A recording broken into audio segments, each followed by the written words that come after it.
Welcome into Tori's Take, presented by Priority Health. I'm Tori Petrie. You know the drill on Tori's Take. Submit your questions in the comment section for a chance to have it answered a little later on in the show. You know, the show feels familiar. In my 6 seasons in Detroit, I've had to get on here and give a take after a game like that quite a few times. But hey, we've recovered. We're all over it, right? I'm kidding. We've got a short show for the short week, and we won't get into talking about penalties here today. So the bottom line of my take is that the Lions need to find ways to finish games. Sure, it was hard to overcome penalties. I don't discount that at all, but the Lions weren't innocent in that game either. They made some foolish mistakes, like having 12 men on the field for a field goal, which ended up turning into a touchdown for the Packers after the fresh set of downs from the penalty. They also kicked 5 field goals and had just 1 touchdown. Anytime you do that against Aaron Rodgers, you are practically asking for a fourth quarter disappointment.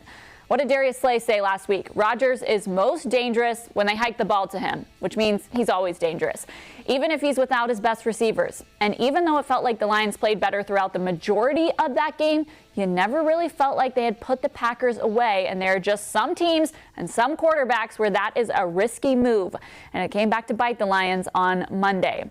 The Lions have now lost in the final minutes to arguably one of the best teams in the AFC, the Chiefs, and one of the best teams in the NFC, the Packers, in their last 2 games.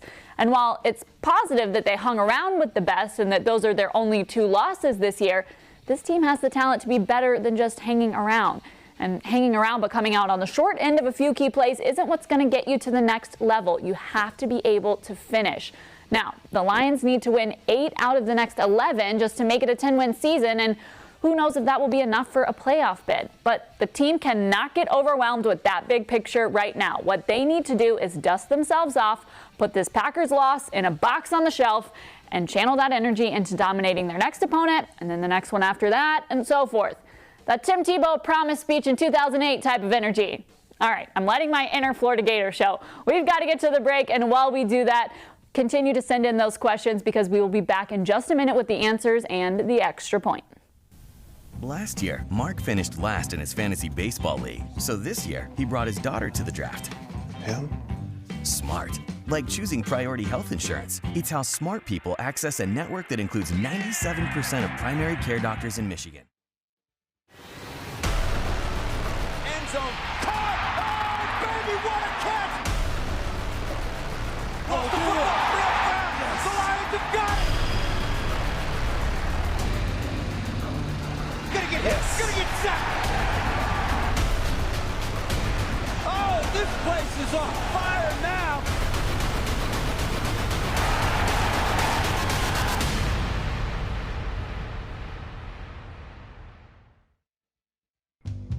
Josie is smarter than every person in every park in Michigan. Checkmate. Smarter than every person in the world.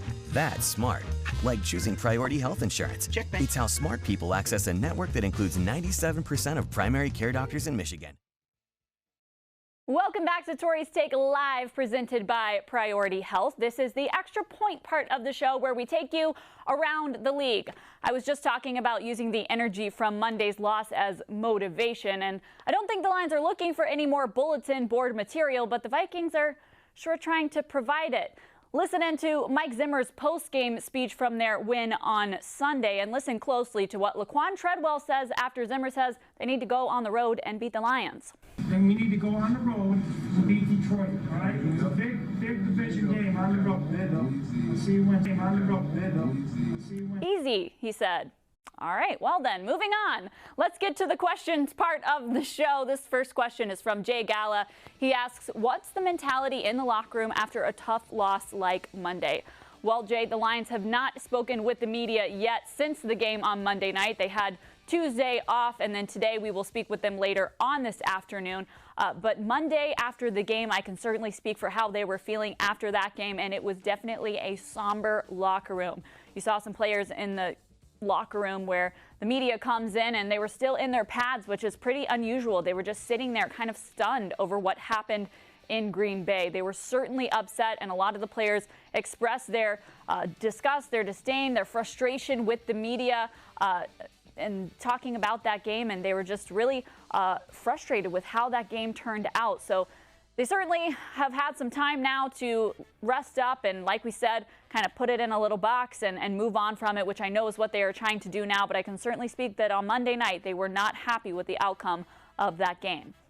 This next question is from One Pride. He asks, how do you expect the team to react after that tough loss against the Packers? Will they show the Detroit versus everybody mentality against the Vikings, or do you think they might struggle a little bit?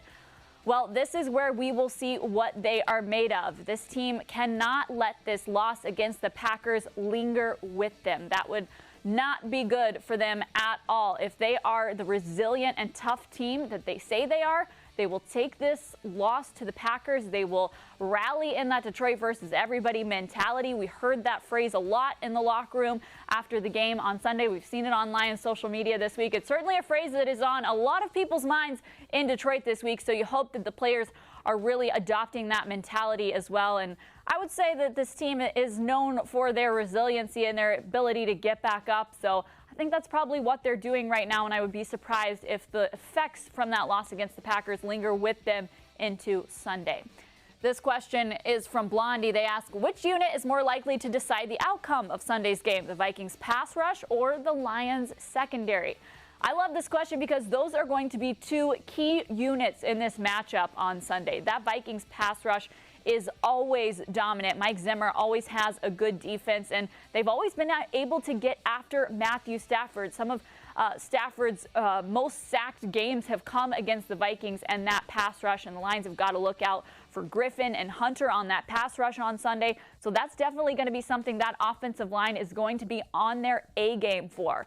Then you look at the Lions secondary, and they've been playing extremely well. Justin Coleman in particular, he has been a huge signing for the Lions this offseason. He's shown up in so many key moments for the Lions so far this season, and he has really been earning his paycheck out there along with the rest of the Lions secondary. We'll see if maybe they get back Quandre Diggs from injury this week. We don't know the answer to that yet, but this Lions secondary is certainly one of their stronger areas right now. So those 2 points of this game, the Lions secondary and the Vikings pass rush, could end up deciding this game. We'll see which one plays better. Our final question here is from Mr. Lion Roar Johnson. He asks, how much of an immediate impact will Hand be to improve our run stopping and lack of sacks once he returns? Well, we don't know when Hand is going to be back from that injury. He was downgraded to out before that game against the Packers, so we'll see if he does better this week and is able to come off the short week and play against the Vikings. But I don't necessarily think he will be an immediate impact. Long-term impact near the end of the season, certainly possible. I think the Lions definitely want to get him back in that defensive line lineup, but you got to think the guy missed most of training camp, hasn't played in a game yet this season. Inevitably, there will be a little bit of an adjustment time as he gets back in there. So the Lions certainly don't want to rush him back, but once he is back, they want to manage that workload so he can shake the rust off and contribute to this defensive line and hopefully up the Lions' run-stopping game. All right, guys, that does it for this episode of Tori's Take Live presented by Priority Health. Thanks so much for joining us on a Wednesday. I know it was a little bit odd. Usually we do these on Mondays, but because of the short week, things were a little bit different this week, but we will be back with our normal episodes next Monday. Thanks again. From Xfinity Studio, I'm Tori Petrie.